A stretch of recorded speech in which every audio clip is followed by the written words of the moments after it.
BJP. അധികാരത്തിൽ തുടർന്നാൽ സംവരണം അവസാനിപ്പിക്കുമെന്നത് വ്യാജ പ്രചാരണമെന്ന് കേന്ദ്ര ആഭ്യന്തരമന്ത്രി അമിത്ഷാ. രാഹുൽ ഗാന്ധിയും കോൺഗ്രസുമാണ് വ്യാജ വീഡിയോകൾക്ക് പിന്നിൽ.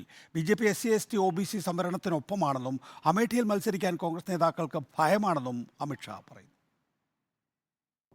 कांग्रेस पार्टी ने हमारे 4 से 400 पार के लक्ष्य को ट्विस्ट करना शुरू किया है और दूसरा एक अपप्रचार कर रहे हैं कि भारतीय जनता पार्टी 400 पार करने के बाद आरक्षण को समाप्त कर दी। मैं ये बात स्पष्ट कर देना चाहता हूं कि Bharatiya Janata party ST, SC, OBC के आरक्षण की समर्थक है और हमेशा इसके संरक्षक के रूप में अपनी भूमिका निभाएगी। നോബൽ മാരിക്കാരൻ വിശദാംശങ്ങളുമായി. നോബൽ, ഈ അബ് കി ബാർ 400 പാർ എന്ന മുദ്രാവാക്യം ഏതാണ്ട് പിൻവലിച്ചു കഴിഞ്ഞതായിരുന്നു BJP. കാരണം ഭരണഘടനാ മാറ്റം ഉണ്ടാകാനുള്ള സാധ്യത ആളുകൾ സംശയിക്കുന്നു. സ്വാഭാവികമായും ഭരണഘടനാ മാറ്റമുണ്ടായാൽ സംവരണം ഉണ്ടാകില്ല. നേരത്തെയുള്ള RSSൻ്റെ നിലപാടുകളൊക്കെ തന്നെയും സംവരണത്തിനെതിരെയാണ്. ഇത് വലിയ രീതിയിൽ പ്രചരണമാകുന്ന ഘട്ടത്തിലാണ് നേരത്തെ രാജ്നാഥ് സിംഗും ഇപ്പോൾ അമിത്ഷായും ഭരണഘടനാ മാറ്റമില്ല എന്ന് പറയുന്നില്ല അമിത്ഷാ, പക്ഷേ എങ്കിൽ പോലും സംവരണം തുടരും എന്ന് പറയുന്നത് അതൊരു വിശദീകരണമായി കാണണം, ഒരു ഉറപ്പായി കാണണം.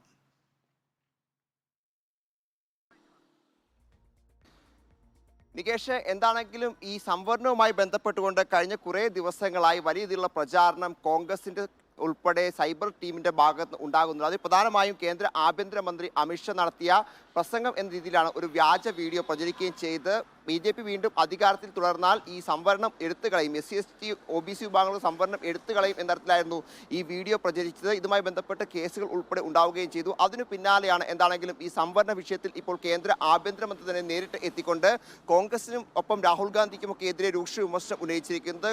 BJP അധികാരത്തിൽ തുടർന്നാലും സംവരണം നിലനിർത്തും, SC, ST, OBC വിഭാഗങ്ങൾക്ക് സംവരണം തുടരും എന്നാണ് ഇതിൽ വ്യക്തമാക്കുന്നത്. രാഹുൽ ഗാന്ധിയും കോൺഗ്രസുമാണ് ഇത്തരത്തിൽ വ്യാജ പ്രചാരണം നടത്തുന്നത്. തോൽവിയുടെ ഭയത്താലാണ് ഇപ്പോൾ ഇത്തരത്തിൽ പ്രചാരണങ്ങൾ നടക്കുന്നത് എന്നും കേന്ദ്ര ആഭ്യന്തരമന്ത്രി വ്യക്തമാക്കുന്നു.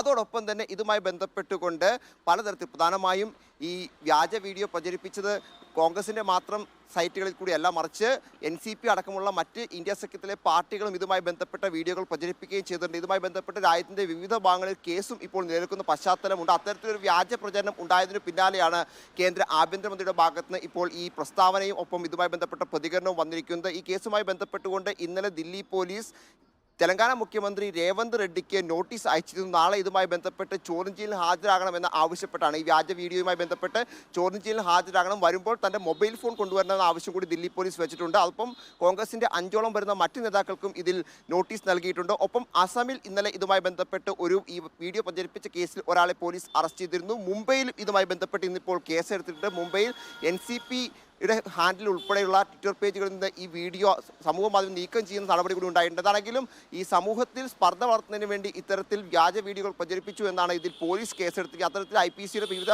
വകുപ്പുകൾ പ്രകാരമാണ് കേസെടുത്തത്. ഒരു വശത്ത് ഇതിന് നിയമ നടപടികൾ, പ്രത്യേകിച്ച് കേന്ദ്ര ആഭ്യന്തര മന്ത്രാലയം പോലും ഇതിൽ ദില്ലി പോലീസിൽ പരാതി നൽകിയിരുന്നു. അത്തരത്തിൽ ഒരു വശത്ത് നിയമപോരാട്ടം നടക്കുമ്പോഴാണ് ഇതിൽ വ്യക്തത വരുത്തുകയും ഒപ്പം കോൺഗ്രസ് കടന്നാക്രമിക്കുകയും ചെയ്തുകൊണ്ട്